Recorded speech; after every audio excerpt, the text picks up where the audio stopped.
Hello, I'm Darren Hardy, entrepreneur mentor and publisher of Success Magazine, and I want to welcome you to Insane Productivity. This is a 12-part series on how to achieve extreme levels of personal productivity. This is where you'll learn to produce insane results, insanely fast, sanely. Welcome to Module 9. Hey, have you started quitting? Have you gotten better about delegating all that isn't your vital functions since the last time we talked? I hope so. All right, we've covered a lot of ground since we first began. Wow, I have heard from so many of you on how these ideas are totally transforming your professional performance and your entire life, which is even more gratifying. Thank you for giving me your enthusiastic feedback. It is hearing about your results that fuels my fire to continue to deliver you the ideas I believe that can make a difference. So, thank you. Everything we've done has built ourselves up to this critical point. In this session, we're going to talk about where it all comes together, and that is with habits of success. Ultimately, your life and the outcomes that you will produce will come down to your habits, good or bad. They will dictate your success. So let's figure out how to build the success habits that you need to take you where you want to go, and the ones you need to eradicate once and for all so you can do as the quote-unquote philosopher Susan Powter said, stop the insanity. All right, let's join the summit session now. We're going to start packaging this up into a very simple formula. I call it my massive transformation formula. All of what we've talked about can be put into 3 key points. Now, it's simple, but it's not easy. So I will show you how to create this 3-point massive transformation formula and activate it in your life. So let's talk about that. The massive transformation formula. And it starts off seemingly very simple. And that is, I don't care how many goals you've got. Fill up this journal. Contemplate all the things you want to accomplish in life. Fantastic. But ultimately, I need you to boil it down to 3. Okay? Just like Colin said, if you have more than 3 priorities, you don't have any. I believe if you have more than 3 goals, you don't have any. You keep your 1,000 places you want to visit before you die. Keep your bucket list, all that stuff. That's fine. But I just need 3. That's it. And then forget the rest. Give me the 3. The 3 that are going to make this, no question, undoubtedly the best year of your life. Now, a lot of you have had some pretty big years, some pretty awesome years. It's going to take a lot to make this the best. But I want you to figure out, okay, all right, if I accomplish this, okay, that'd be pretty cool, okay? But if I accomplish this and that, okay, now we're talking big league achievement here. Now, if I accomplish this and this and this, no doubt, best year of my life. Those are your big 3. That's all you need to do. You can throw the rest of the list away. They do not matter if these 3 make it the best year of your life. So that's number 1, is getting disciplined about narrowing your focus to just 3. Number 2 is figuring out what are the key habits. When it comes right down to it, it ultimately has to become habitual. Things that you do unconsciously, without thought. Your habits will ultimately define all your outcomes. So you have to figure out what are the 1 or 2 key habits that most contribute to the accomplishment of each of those big goals. Okay? As Brian Tracy puts it, your habits are the single greatest factor in a person's ability to realize a life of success and achievement. Most all that we've talked about, from an execution standpoint, comes down to this: creating and building habits of success. Here is the problem, however. You have a lot of bad habits you're not even conscious of. Because 95% of all your habits, all your behavior is completely unconscious. 95%, which means that you're essentially sleepwalking through your life, completely unaware of what it is that you're doing. For example, remember when you first learned to drive and you're giving all these instructions simultaneously and you're like, okay, I got to put my hands at 10 and 2. Okay, I got to check the left mirror. Oh, I got to put the indicator on first. I got to check the right mirror. I got to check the rear view mirror. Okay, this leg's got to do this. This leg's got to do this. This arm's got to do this. And I got to do all these things simultaneously while looking out the window and avoiding oncoming traffic. Do you remember what that was like? The anxiety you felt? You're like, I'll never learn to do all these things. This foot goes up while this foot depresses, while this hand does this. This just seems impossible. How do people do this, right? Well, how about now?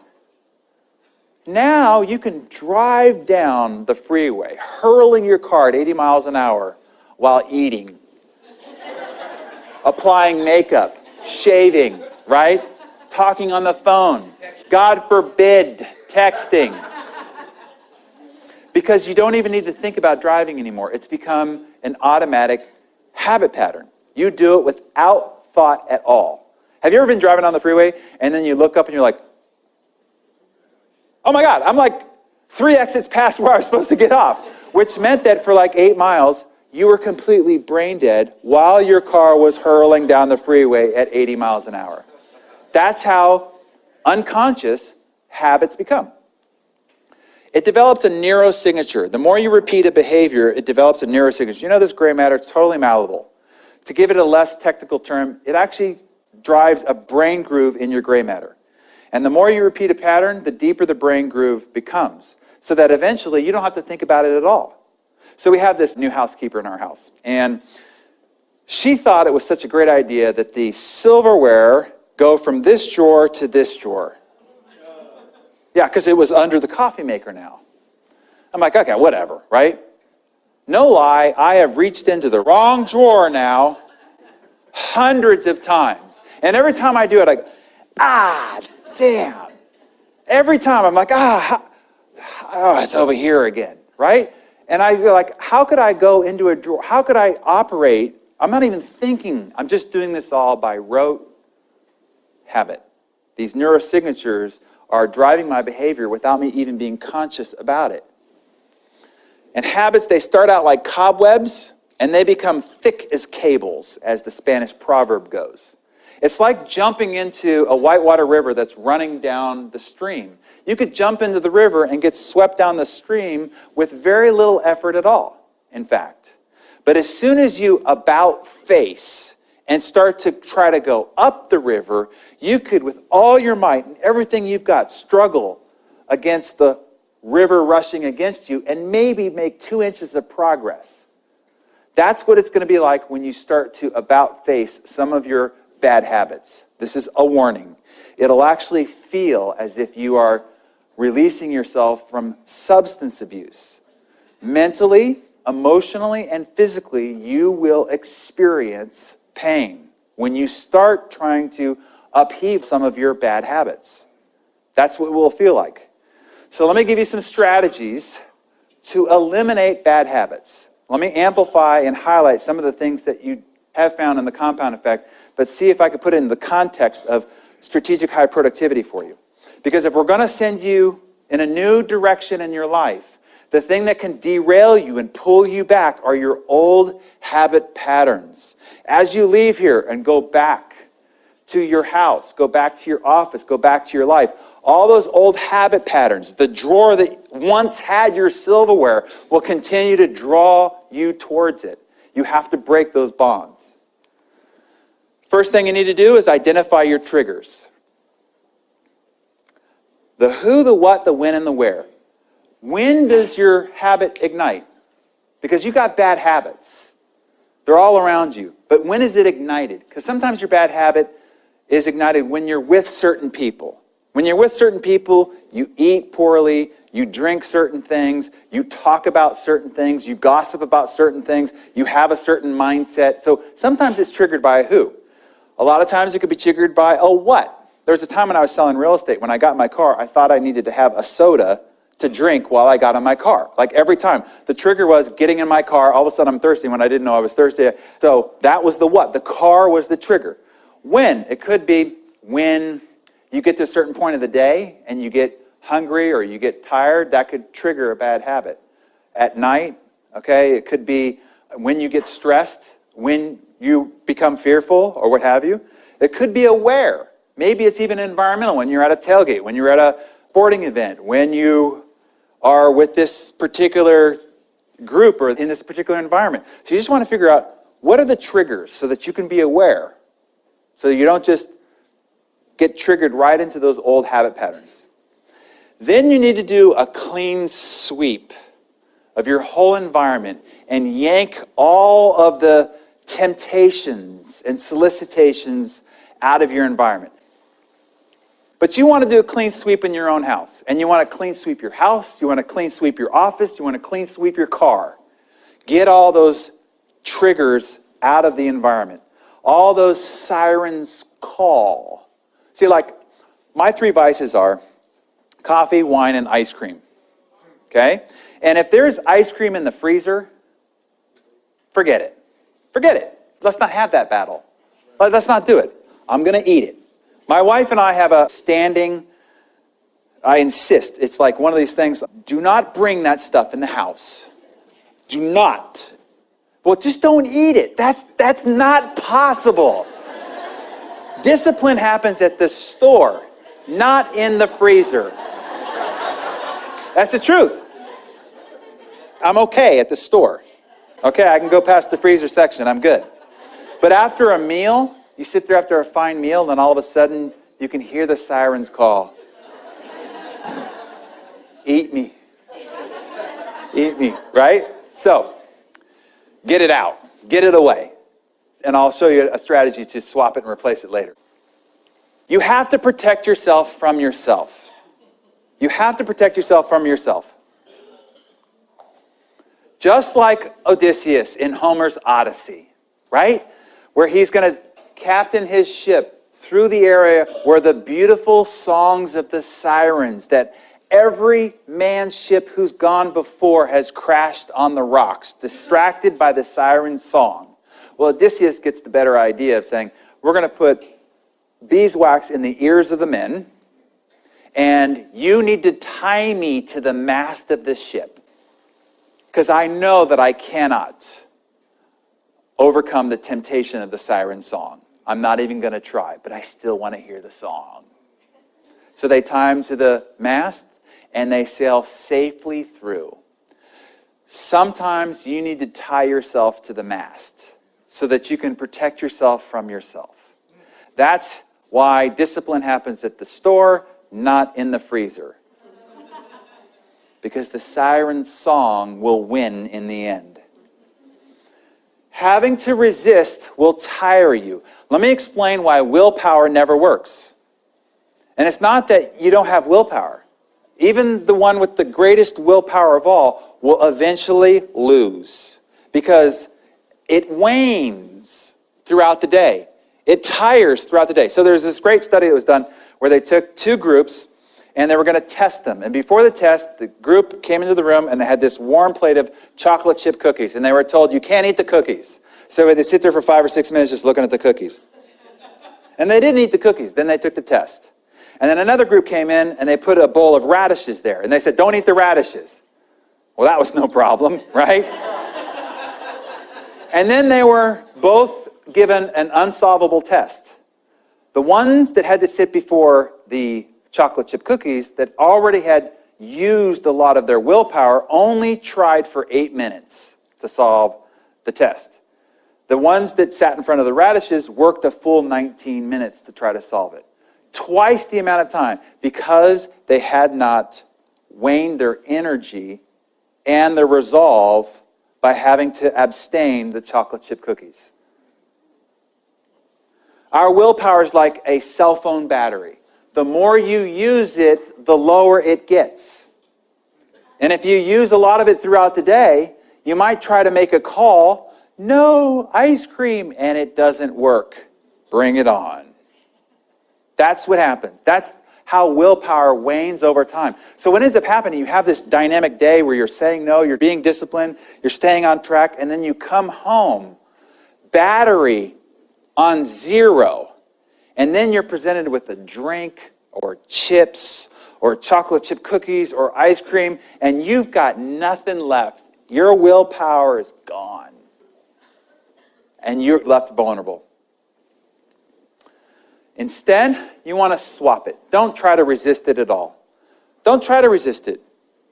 You won't win. Instead, swap it.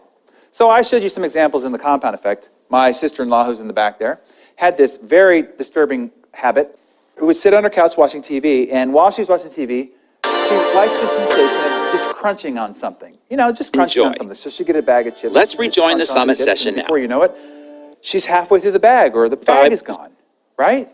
And I the just password, suggested, hey, look, the Wyatt's crunch sensation Torch. is what you're All after. one You're word. really not Wyatt's that interested Torch. in the chip at all. Why don't you just replace it with carrot sticks? You get the same crunchy sensation. Enjoy. And you get your Let's daily rejoin the allowance summit session now. of fruits and vegetables, right? So now let me talk about some strategic breakthroughs for going. Different vice. For instance, I now use my own confession. For you This is as my well. favorite food Let's on the say planet. something Of all the insanely extraordinary important to five-star you restaurants and your I have future. gone to, if I had and an hour you to just live, given my happened on last another meal, Easter egg. Congrats. what would I to ask crack for? open the egg and That's claim it. your treasure, go to king-size, insaneproductivity.com banana split /treasure. from Pringles. Click on Easter egg number After a meal, I need a 5502. little That's something sweet. 5502. My brain and input doesn't the even know password we're done Wyatt's until I Torch. have a little something All sweet. one word. I can try to Wyatt's resist Torch. that. I can do that, but that's painful. Why Why resist? So instead, I just swap it with a couple of Hershey Kisses. And just that little bit, and it's gone. I'm done. It's fine. I can move on. I don't need the 6-scoop banana split. But if I don't swap it with something else, it's going to be a happened 6-scoop on another banana Easter split, egg. right? Congrats. So to swap crack it. open the egg and Instead of claim Coke your treasure, go to or Diet Coke. insaneproductivity.com Yeah. /treasure. I get to give you Click another on Easter double egg meaning number lesson here. Instead of 5502. drinking this That's battery acid 5502.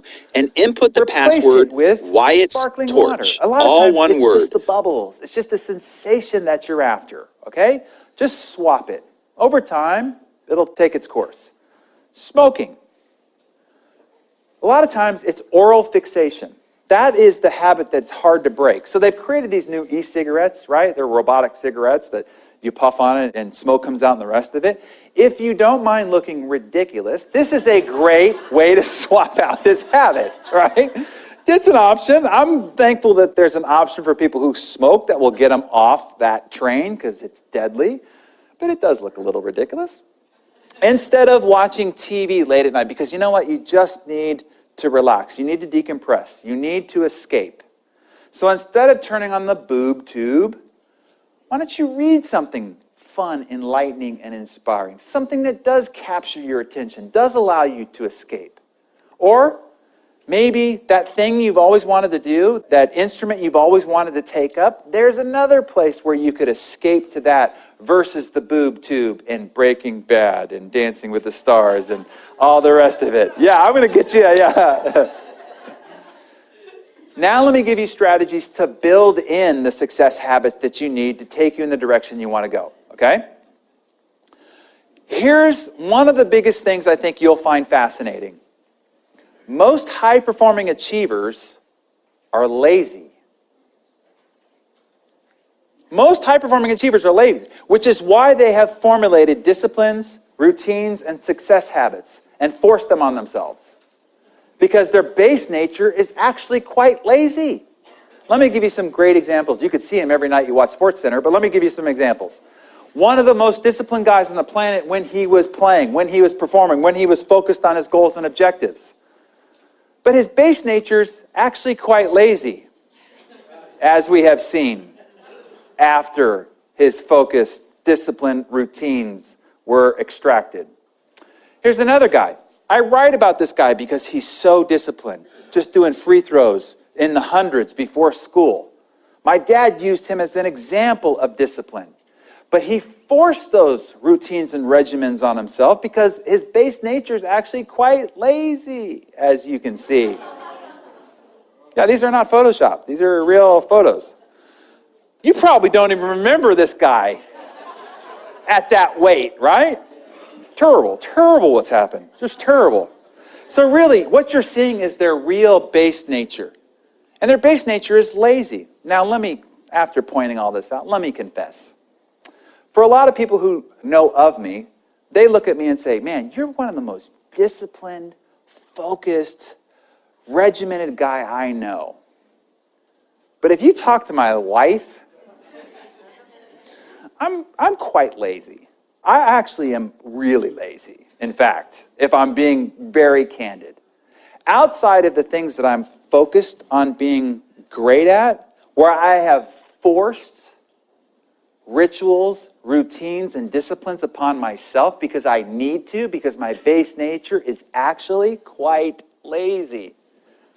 So what I'm telling you is, for most of us, because as a humanity, we're quite lazy, you have to force these routines, rituals on yourself in order to overcome your more natural tendency, which is in fact quite lazy. So I want to show you how to leverage lazy. How do you leverage lazy for yourself? First off, whatever it is that you want to do, you have to make it easy to do what you want to do. Because if it's difficult at all, if you got to think about it at all, man, there's so much room for you just to pop out. For instance, let's say you want to exercise first thing in the morning. Here's the way to make it easy, because if it's not, your brain will sabotage you. It'll conspire all sorts of other things. While you're looking for your shoes and your socks, it's going to work on, no, we should do this. Oh, you're hungry. Oh, we've got to get this thing. Why don't you just pop this email out real quick?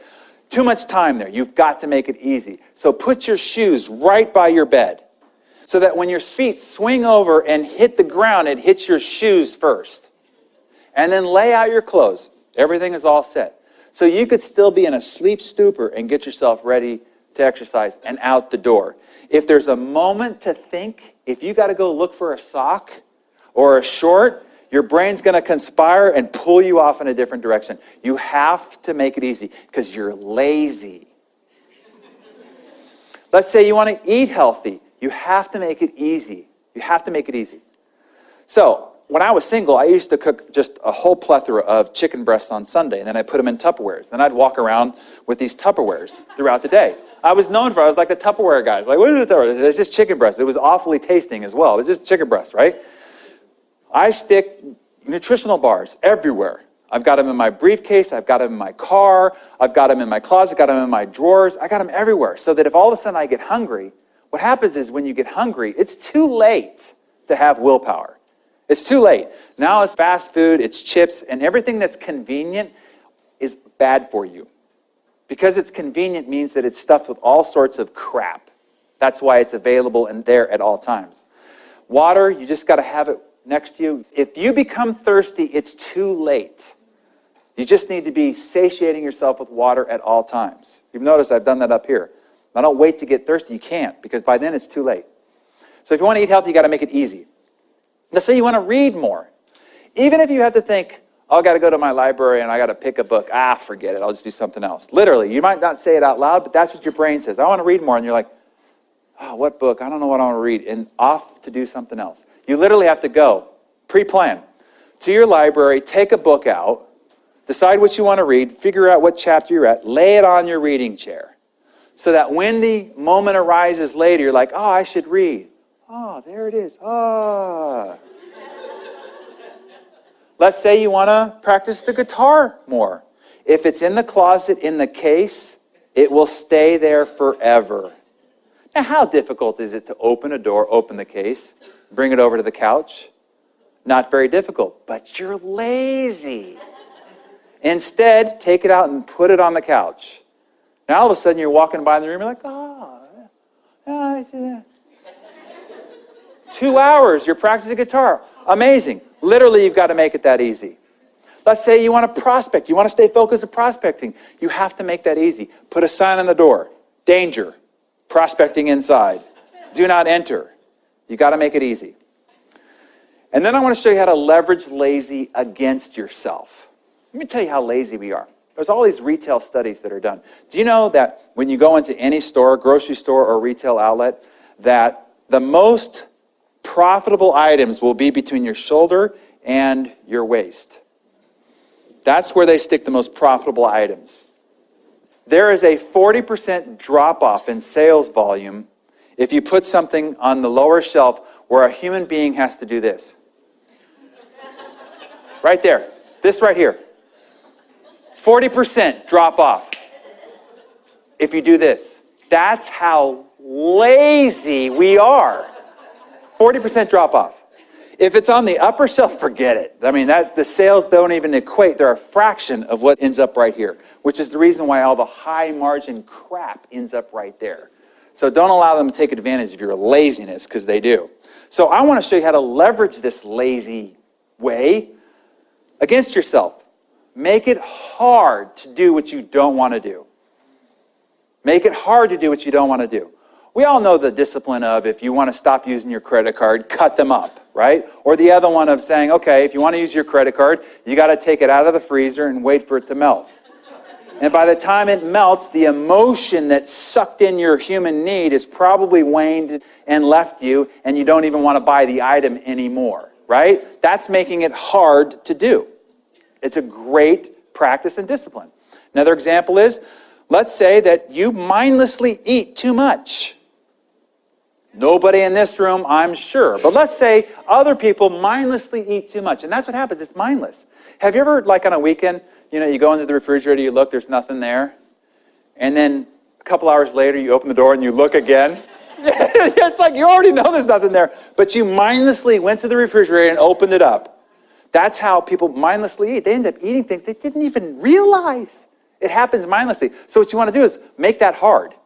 So every time you go to the refrigerator, like, I got to put in a code, forget it. And you just keep on walking. Oh, I got to go get the key to open it up, forget it. It'll break that pattern right away. Email was my great kryptonite. And so I used to take the email icon, put it in a folder, in a folder, in a folder, in a folder. It was like, if I want to open up email, I got to go through 4 clicks. That stopped it most of the time. How lazy is that, right? And then after a while, I ended up finding a tricky way to outsmart myself. I know, the way we sabotage ourselves. So literally, I bought a new computer, this one right here, and then I had an older one that I was going to give to my wife. Well, she wasn't ready to sort of take it on, so what I did is I kept my email program on the old one, and then the new one, I didn't install the email program on. And so I put the old one over in the front corner of my office up against the window coverings that are always annoying, and I put this very uncomfortable chair there in this dark little hovel of an area of my office. And so anytime I wanted to do email, I had to go over there in that uncomfortable chair, and I didn't want to be there very long. It was really a great strategy. It kept me from doing email. Otherwise, you're just sitting there in your comfortable, amazing chair, just sucked into this vortex all day long. Let's say that you text or check your email while you drive, a very bad habit. If you have that habit, the way to break it is before you get in the car, throw your cell phone in the trunk. Seriously, just throw it in the trunk. I know that sounds extreme. I mean, some of you are going, It will work. Make it hard to do the thing you don't want to do anymore. And trust me, you don't want to be texting or emailing while you drive. Learned a great strategy from Montel Williams. Now, you know Montel Williams has MS. So when you have MS, he had to go on this very vigorous diet. And for a long time, he was very depressed and very upset that he couldn't have all these things that he once loved. And it was very debilitating to him. And then he finally got an anchor on himself, and he said, instead of thinking about what I've had to subtract from my life, I want to focus on what I can now add. So instead of thinking about the steak and potatoes I can't have anymore, today I want to get excited about being able to have freshly caught wild salmon with an herb salad.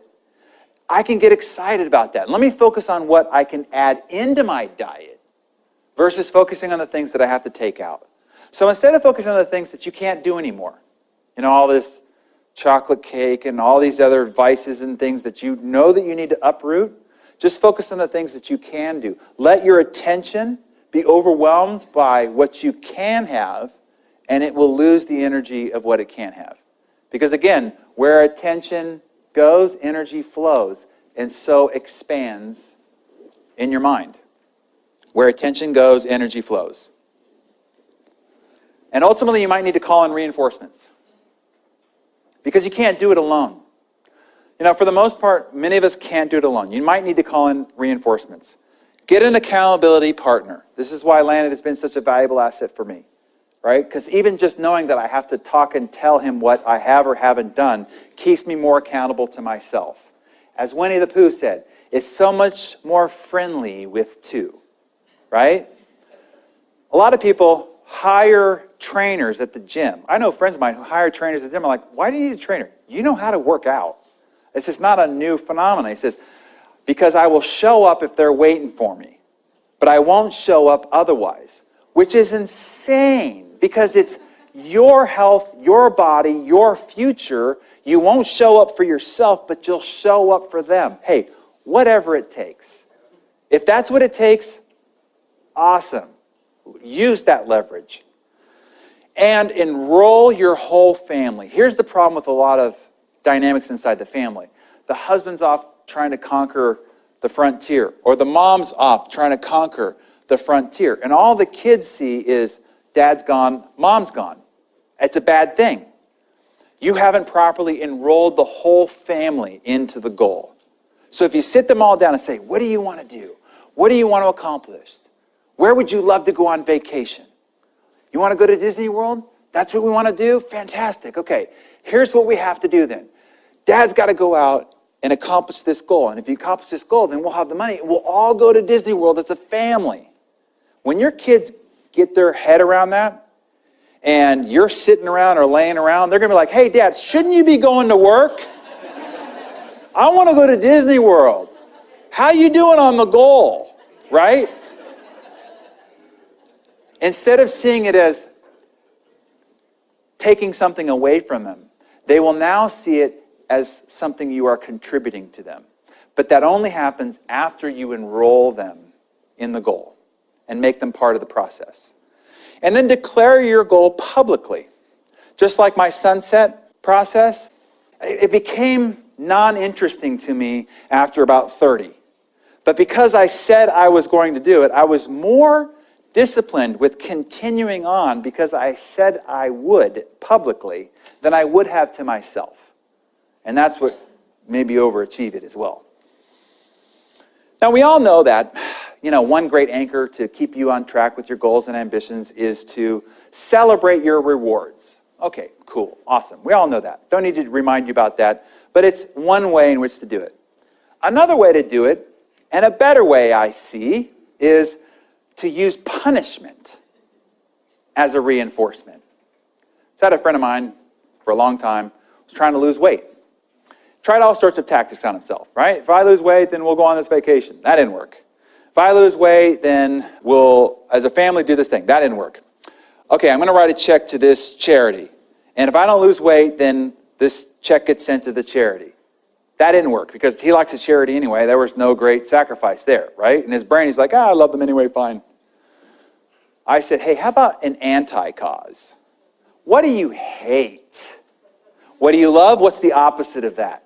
What do you hate? So we picked something that he hates. And I said, I want you to write a check to an amount that hurts a little bit. Like if you had to part with that kind of cash, that would hurt a little bit. He wrote the check out. I said, I want you to write it out to this name. He even struggled writing the name of the organization. He hated them so much, right? To an amount that was painful. And then I said, I want you to date it, the 90 days out that he said he was going to accomplish this goal, sign it, put it in an addressed, stamped envelope to that organization, give it to a friend. And when those 90 days come up, if you have not accomplished that goal, you insist that this friend, if they love you, will mail it, no questions asked, without listening to your story of justification, no excuses. He lost the weight. In the times when he didn't want to do the right thing, when he wanted to fold, when he wanted to quit, he thought about that organization and how much he hates them. And this guy would crawl over broken glass for miles on end to not see this organization survive. He finally found leverage on himself. That's what you want to find. Leverage on yourself. So if you have the courage, if you're not faint at heart, do that. Pick a goal, find something you hate, write a check to them, give it to a friend, insist that if you don't accomplish this goal that they mail it, no questions asked. Some of you are going, yeah. I'm telling you, it's massive leverage on yourself. There's actually a new website called Stick. And I've never used it. I have no idea whether it's any good or not. But one of the things that they found is you are 5 times more likely to stick with your goal if you have money at stake, particularly money towards something that you hate. So it's just a way of getting leverage on yourself. And another way is to make a game of it. Make it fun. Let me share an example of how to create habit change in a public environment. This just shows you how humans work. I mean, just where the path of least resistance goes, and then just making it fun, how you can totally alter human behavior. Okay, this is a really funny video. You can see that video in your membership site under Module 9. Now pause the audio, and once you're done, start the audio back up and rejoin the summit. 66% change in habit behavior just by making it fun. I have a friend of mine, Rob Katona. He has 4 kids, single father, and they're banshees, man. I mean, crazy, right? And he's just out there. He's just trying to, wrangle them. He wanted to get them to do all these different things. And I said, man, you got to make it fun. They hate these disciplines you're trying to put on. Make it fun. So I said, go get the board game Candyland. And I said, make a new game of it. That figure out the one thing you want each of them to do. And then if they do that thing, they get to move a space on the board. And so one of them was picking up their room, the other one was doing their homework, the other one was doing their reading, what have you, okay? And every time they did it, they got to move a space on the board. All of a sudden, the thing that they loathed, they loved. By the time they got home, it's like, I did my reading, I did my homework, and my room is clean, come and look. Can I make a move on the board now? All of a sudden, this whole thing became fun. They became more focused on doing the right thing that he wanted them to do on their own volition because now it was fun. The craziest one of the 4 is the one who was the most successful, that won the game. It was him doing this reading, and it was all these little biographies of all great leaders in history. And he was only supposed to read like 3, and this whole series of like 100. And now he's moved through the entire whole series because now he has found it to be fun. So in your own work environment, your own office, your own team, how can you make the things that you want them to do fun? And a great way to do it is competition. That was the answer to the previous slide before. Is to make it a competition. People will do more for competition than they will do for their own lives. Because it's fun, because it's stimulating, it's beating their peers and all the rest of it. And then ultimately all this will come down to sustained consistency. Everybody can do some of this stuff for a week or 2, from January to January 18th. Everybody can hold their resolutions till then. It's sustained consistency that separates the best from the rest. And it takes about 300 repetitions to weaken a previous pattern, like where the silverware used to be, and rebuilding a pattern to where it is now, where your old habit was and where your new habit is. I've given you a worksheet. You figure out what the 2 or 3 key habits are.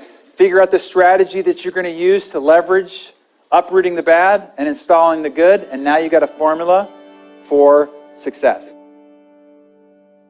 Okay, now work through your strategies to change habits worksheet and pick the habits you want to eradicate and the ones you need to build into your life, and then pick the strategy or strategies you will use for both. Be sure to give us an update on our private Facebook group as well. In the next session, I will walk you through the most powerful personal development tool I've ever discovered. It's a game changer. And